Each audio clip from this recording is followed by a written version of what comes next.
Halo, saya Rifki Rahadian. Baik, pada kesempatan kali ini saya akan menjelaskan mengenai analisis 10 Types of Innovation oleh Dublin, studi kasus Gojek atau Goto Group. Baik, pertama-tama saya akan menyampaikan ringkasan 10 tipe inovasi. Dibagi tiga, yang pertama configuration, yang kedua offering, dan yang ketiga experience. Untuk configuration itu ada 4, yaitu profit model, network, structure, dan juga proses. Untuk offering ada 2, yaitu product performance dan product system. Dan untuk experience ada 4, yaitu service, channel, brand, dan customer engagement. Baik, untuk analisis mendalam, tipe yang pertama yaitu profit model, yaitu cara perusahaan memonetisasi, seperti komisi, subscription, nilai, ataupun transaksi finansial. Contohnya di Goto Group, yaitu komisi dari merchant GoFood dan ongkos platform pada GoRide atau GoCar. Kemudian yang kedua, GoPay atau dompet digital sebagai sumber pendapatan melalui fee layanan, float, dan produk vintage seperti pay later dan bill payment. Rekomendasi atau peluang tambahan yang mungkin bisa ditambahkan yaitu kembangkan model langganan premium users untuk pengiriman atau kuota promo khusus. Dan yang kedua, monetisasi data anonymized untuk merchant insight, produk berbayar B2B dengan privasi terjamin. Yang kedua adalah network, yaitu bagaimana perusahaan menciptakan nilai lewat jaringan mitra atau ekosistem. Contohnya pada Goto Group, mempunyai ribuan mitra driver, merchant GoFood, dan penyedia logistik yang membentuk pasar dua sisi yang kuat atau marketplace. Selanjutnya, integrasi dengan mitra korporat seperti Bluebird, yaitu Go Bluebird, dan merchant besar dalam ekosistem Goto. Rekomendasi atau peluang tambahannya, mungkin bisa membuat program referral B2B untuk merchant office, misal micro retailer, agar bergabung dengan Gomart atau GoShop. Kemudian kembangkan API, marketplace untuk pihak ketiga membangun layanan overlay, yaitu seperti logistik, premium, dan inventory synchronize. Yang ketiga ada structure, yaitu arsitektur organisasi, pembagian aset, dan kapabilitas inti. Contoh di Goto Group, yaitu struktur integrasi di bawah Goto Group, gabungan Gojek dan Tokopedia untuk berbagi infrastruktur teknologi dan payment stack. Yang kedua, unit internal untuk data science atau machine learning yang mendukung fitur operasi. Rekomendasinya, yaitu lebih menstandarkan Center of Excellence atau COE untuk ML agar insight cepat diadop ke semua layanan GoFood atau GoSend. Yang kedua, investasi ke tim compliance dan risk untuk ekspansi fintech yang lebih aman. Yang keempat ada proses, yaitu proses operasi unik yang dimiliki perusahaan seperti otomasi, routing, atau onboarding. Contoh pada Goto Group, yaitu algoritma matching driver penumpang dan dynamic pricing untuk efisiensi rute dan waktu tunggu. Yang kedua, automasi onboarding merchant dan KYC digital untuk GoPay atau Merchant. Kemudian peluang tambahannya seperti bisa memperluas otomasi prediktif untuk ketersediaan stok merchant, Gomart, dan juga implementasikan proses continuous deployment lebih agresif untuk fitur user facing agar time to market lebih cepat. Yang kelima ada product performance, yaitu kualitas dari fitur inti produk.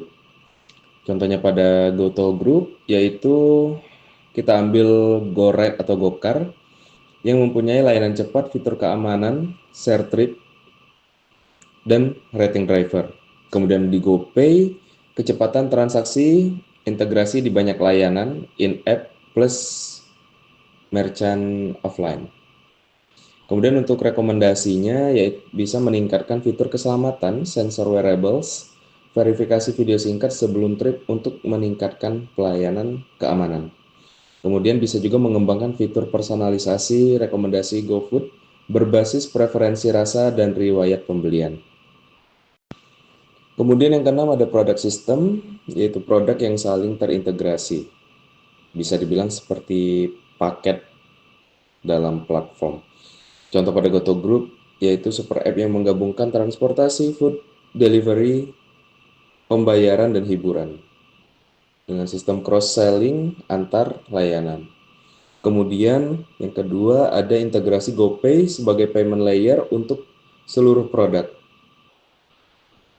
yang membuat ekosistem transaksi terpadu. Kemudian untuk peluang tambahan mungkin bisa menawarkan bundles atau royalty cross service, misalnya potongan GoFood jika bayar menggunakan GoPay atau mensubscribe layanan dari Goto Group. Kemudian buka ekosistem API bagi startup lokal yang ingin membangun layanan terintegrasi di atas Gojek. Yang ketujuh ada service, yaitu layanan pendukung di sekitar produk inti. Contohnya pada Goto Group, adanya layanan customer support in-app, kemudian ada juga program edukasi untuk mitra, seperti pelatihan keselamatan dan financial literacy. Kemudian yang kedua ada layanan GoMed atau GoLive yang menyediakan layanan kesehatan dan lifestyle on demand. Rekomendasi yang saya berikan yaitu mungkin bisa mengembangkan layanan aftercare B2B untuk merchant seperti dashboard performance atau juga konsultasi pemasaran. Kemudian memperbaiki SLAS support untuk segmen premium seperti response time dan juga account manager. Yang kedelapan ada channel, yaitu cara produk atau layanan sampai ke pelanggan. Contoh pada Goto Group, yaitu ada akses utama via aplikasi mobile atau super app, ditambah juga integrasi merchant offline yang menerima GoPay. Kemudian yang kedua, ada promosi dan voucher in-app sebagai saluran pemasaran langsung. Peluang tambahan yang saya lihat mungkin bisa untuk memerluas pengalaman omnichannel, kios digital atau QR, di pasar tradisional untuk menggait pengguna non-smartphone. Kemudian yang kedua, bisa menjalin kerjasama dengan retail besar untuk pick up point yang mengoptimalkan last mile. Yang sembilan ada brand, yaitu persepsi merek atau bisa juga dipandang sebagai janji emosional ke pelanggan. Contoh pada Goto Group, yaitu brand sebagai super app solusi sehari-hari Indonesia yang mempunyai identitas lokal yang kuat dan pernah masuk radar Fortune sebagai perubahan yang besar. Rekomendasi yang saya berikan yaitu kampanye CSR berkelanjutan yang menonjolkan peran pemberdayaan mitra seperti healthcare atau financial inclusion untuk memperkuat trust. Kemudian yang kedua, positioning premium untuk segmen urban dengan fitur eksklusif seperti GoPlus atau layanan prioritas. Yang ke-10 ada customer engagement, yaitu mekanisme retensi dan loyalitas komunitas juga interaksi berulang. Contoh pada Goto Group yaitu program voucher, loyalty points atau bundle promo, gamifikasi keterlibatan. Kemudian ada komunikasi in-app dan push notification personalisasi. Kemudian yang kedua ada kegiatan komunitas dan inisiatif untuk driver atau merchant seperti pelatihan dan sosialisasi untuk meningkatkan ketertarikan ekosistem. Peluang tambahan yang saya bisa lihat yaitu bisa mengembangkan program loyalty yang berbasis tingkatan untuk mengikat pengguna jangka panjang. Kemudian bisa memanfaatkan machine learning untuk messaging hyper personal tanpa mengganggu privacy. Baik, untuk kesimpulannya ya, bagi Goto Group itu mempunyai kekuatan utama di network, product system, dan juga proses and tech. Kemudian peluang terbesar yaitu bisa memonetisasi data B2B insight, pakai langganan, atau loyalty tiered, omnichannel untuk pasar tradisional, dan juga peningkatan layanan premium. Catatan strategisnya, banyak inovasi Gojek sudah terrealisasi Fokus berikutnya adalah memonetisasi ekosistem dan meningkatkan margin melalui segmentasi pengguna serta efisiensi operasional. Demikian yang dapat saya sampaikan. Terima kasih.